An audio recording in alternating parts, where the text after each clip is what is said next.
December 14, 1931. RAF Woodley Airfield, Reading, England. 21-year-old pilot Douglas Bader pushes his Bristol Bulldog biplane into a steep dive. He's performing aerobatics for friends watching from the ground, showing off. The plane accelerates toward Earth. At 100 feet, Bader attempts a slow roll. The right wingtip clips the ground. The aircraft cartwheels.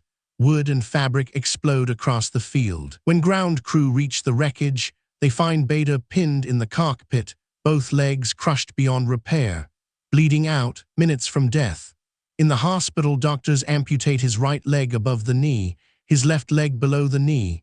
When Bader wakes up, the medical officer delivers the news. Your flying career is over. You'll be medically discharged from the RAF. You'll spend the rest of your life in a wheelchair or on crutches. Learn to accept it. Douglas Bader's response becomes legend. He writes in his logbook for that day, "Crashed slow rolling near ground, bad show." That's it. No self-pity, no despair. Just 5 words and a promise to himself that this isn't over. 10 years later, that same legless pilot shoots down his 22nd German aircraft, becomes one of the deadliest aces of the Battle of Britain, and when the Germans finally capture him, drives them so insane with escape attempts they lock him in Colditz Castle and threaten to take his artificial legs away at night. This is the incredible true story of Douglas Bader, the man who refused to accept what was impossible. Before we dive into how a double amputee became a fighter ace, drop a comment below and let me know where you're watching from. And if you're enjoying these deep dives into real World War II stories, hit that subscribe button. These videos take serious research, and your support makes it possible to bring you more incredible history. After the amputation, Bader spent 6 months learning to walk on prosthetic legs. Tin legs, he called them. The technology in 1931 was primitive. Heavy metal and leather contraptions strapped to his stumps. Painful, awkward. Most amputees never achieved natural movement. They shuffled. They limped. They used canes and crutches. Bader decided that was unacceptable. He practiced walking 8 hours a day, fell constantly, got back up, fell again, got back up. By March 1932, he could walk without a cane. By June, he was playing golf. By 1933, he was driving a car with hand controls he'd designed himself. But flying was what he wanted. The RAF had medically discharged him in April 1933. Regulations stated that pilots must meet minimum physical standards. 2 biological legs working. Bader lobbied the Air Ministry for reinstatement, argued that his prosthetics didn't affect his ability to operate an aircraft, proved it by illegally flying civilian planes and demonstrating perfect control. The RAF refused. For 6 years, Bader worked for the Asiatic Petroleum Company, a Shell subsidiary, desk job, good pay, safe career. And he hated every minute of it. Then came September 1939. Germany invaded Poland. Britain declared war. The RAF suddenly needed pilots. Desperately, Bader immediately applied for reinstatement. The Air Ministry rejected him again. He applied again. Rejected. He kept applying. Wrote letters, made phone calls, pulled every connection he had. Finally, in November 1939, someone at the Air Ministry actually looked at his flying record. Before the crash, Bader had been exceptional, top marks in aerobatics, instructor material, and now Britain was facing the Luftwaffe with fewer than 2,000 fighter pilots. They needed bodies in cockpits. In February 1940, the RAF reinstated Douglas Bader as a pilot officer. 9 years after they'd kicked him out, he was assigned to No. 19 Squadron flying Spitfires. Bader's first combat mission was over Dunkirk in May 1940, the evacuation of British forces from France. German bombers were slaughtering troops on the beaches. RAF fighters tried to stop them. It was chaos. Bader shot down his first German aircraft, a Messerschmitt Bf 109, on June 1st. Clean kill, confirmed. He returned to base, landed, and requested immediate reassignment to a squadron that would see more action. He wanted more kills. In July 1940, Hitler launched the Battle of Britain. The Luftwaffe's mission: destroy the RAF, achieve air superiority, prepare for invasion of England. Over the next 3 months, German and British pilots fought the most intense air campaign in history. Hundreds of aircraft shot down, thousands of pilots killed. The outcome would decide whether Britain survived. Bader was promoted to squadron leader and given command of No. 242 Squadron, a Canadian unit that had been mauled over France and was demoralized. He rebuilt them, changed tactics, implemented what he called the big wing strategy. Instead of sending fighters up in small groups of 6 or 12, Bader argued for massing 3 or 4 squadrons together. 60 fighters attacking as one formation. Maximum firepower, overwhelming German bomber formations before their fighter escorts could react. The tactic was controversial. Critics said it took too long to assemble a big wing. By the time 60 fighters formed up, the German bombers would already be over their targets. Bader disagreed. He proved it worked by shooting down German aircraft at a rate that impressed even his critics. By March 1941, Bader had 12 confirmed kills and was promoted to wing commander. Given command of the Tangmere Wing, 3 squadrons operating from RAF Tangmere in West Sussex. His pilots called him Dog Spotty, his radio call sign derived from his initials DB. He led from the front, flew the most dangerous missions personally, never asked his pilots to do anything he wouldn't do himself. And his artificial legs gave him one advantage real pilots didn't have. At high G-forces during tight turns, blood drains from the brain toward the legs. Pilots black out. Bader's blood couldn't drain into legs that didn't exist. He could pull tighter turns, sustain higher G-forces, longer than any pilot with biological legs. His disability had become an advantage.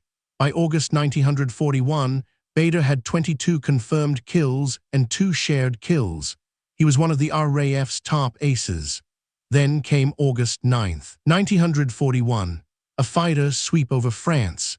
Bader's Tangmere Wing was escorting bombers targeting German airfields near Le Touquet. At 24,000 feet over the French coast, Messerschmitt 109s attacked from above. Dogfight, aircraft spinning, diving, firing. Bader dove on a Bf 109, got on its tail, fired a burst. The German fighter exploded, but in the chaos, Bader didn't see the second Bf 109 coming from his right, or maybe he collided with another Spitfire. Accounts differ. Either way, something hit his aircraft's tail section. The Spitfire broke apart. Bader pulled the canopy release and tried to bail out. His right prosthetic leg was trapped, jammed against something in the cockpit. The aircraft was spinning, tumbling, breaking up. Bader was stuck, hanging half out of the cockpit, one leg trapped, wind tearing at him. The ground rushing up. At 4,000 feet, the trapped prosthetic leg finally broke free. The strap snapped. Bader tumbled clear. His parachute opened. He descended into a field near St. Omer, France. 2 German soldiers were waiting when he landed. They removed his parachute, and one of them noticed immediately. The British pilot had an artificial leg, and he was missing his other artificial leg, still trapped in the Spitfire wreckage. The Germans transported Bader to a Luftwaffe hospital in St. Omer. Officers came to see him. They'd never encountered a legless pilot before. How was it possible? How did he fly? How did he operate the rudder pedals? Bader explained his prosthetics, showed them the mechanical joints, the straps, the engineering. The German officers were impressed and respectful. This was a warrior, a fellow pilot, an ace. He deserved courtesy. The Luftwaffe recovered Bader's right leg from the Spitfire wreckage, repaired it, returned it to him in the hospital. Bader thanked them politely.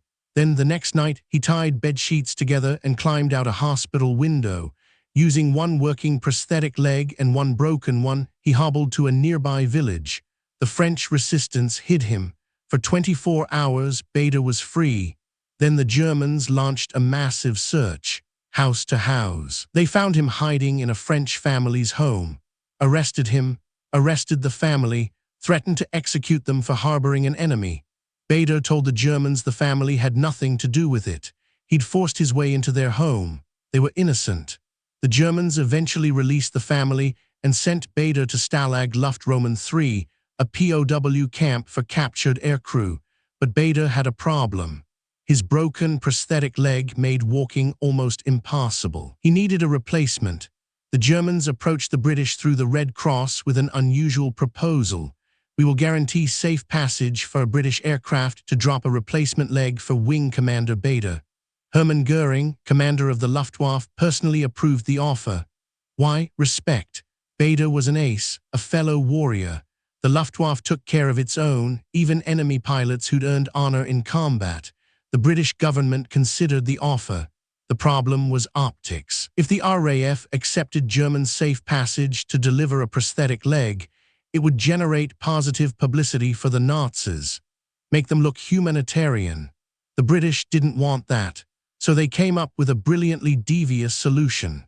On August 19, 1941, a Bristol Blenheim bomber joined a raid targeting the Gassenay power station near Bethune, France, not far from Saint-Omer, where Bader was imprisoned. The bomber carried Bader's replacement leg in its bomb bay.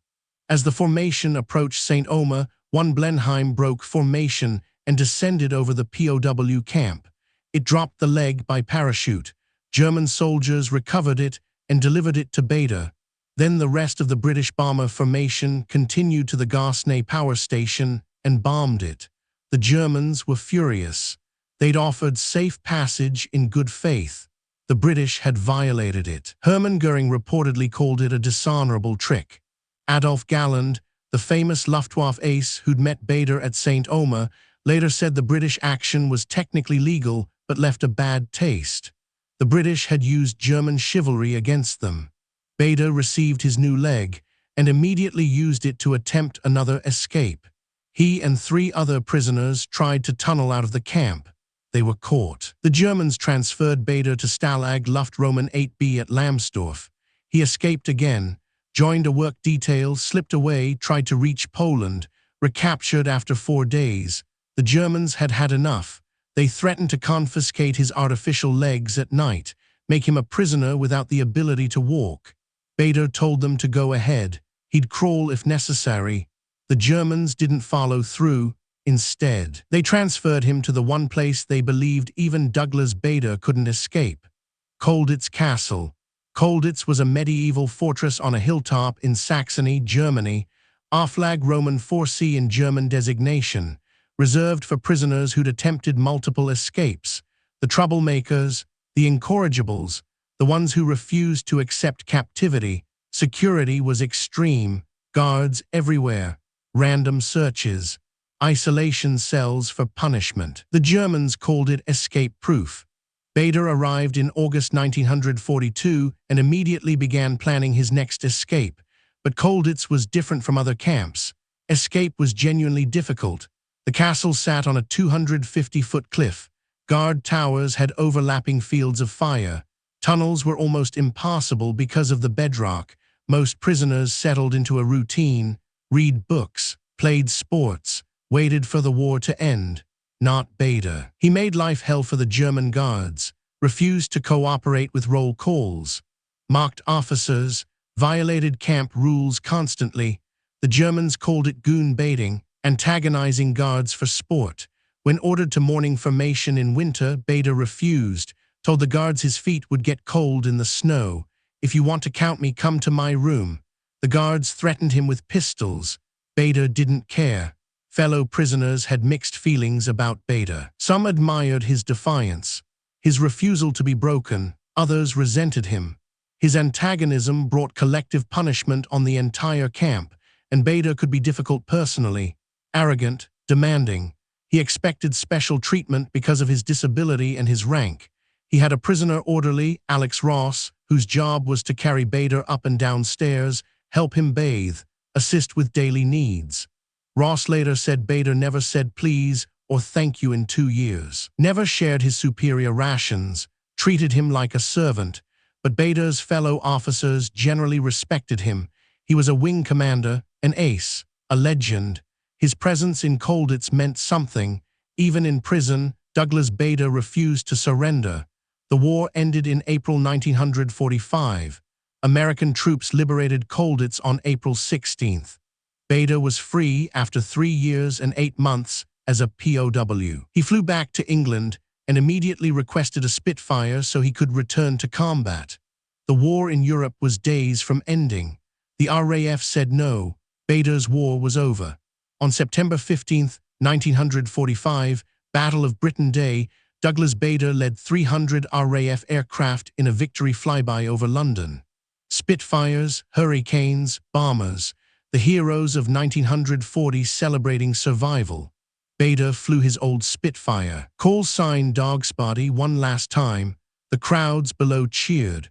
Bader left the RAF in February 1946 and returned to Shell Oil Company.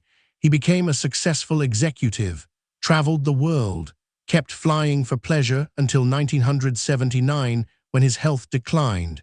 He advocated for disabled people throughout his life, proved that disability didn't mean inability.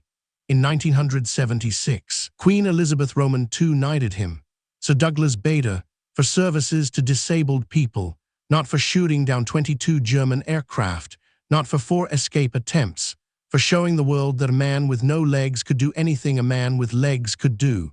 In 1954, author Paul Brickhill published Reach for the Sky, a biography of Bader's life. It became a bestseller. In 1956, Kenneth More starred in a film adaptation. The movie made Bader a household name in Britain, immortalized him as the legless ace who refused to quit. Douglas Bader died on September 5, 1982, at age 72, heart attack, while being driven home from a dinner honoring RAF Bomber Command. His funeral was attended by hundreds. Among them was Adolf Galland, the German ace he'd met in France 41 years earlier. The two had become friends after the war. Mutual respect between warriors. Bader is buried at St. Mary's Church, Sprotbrough near Doncaster.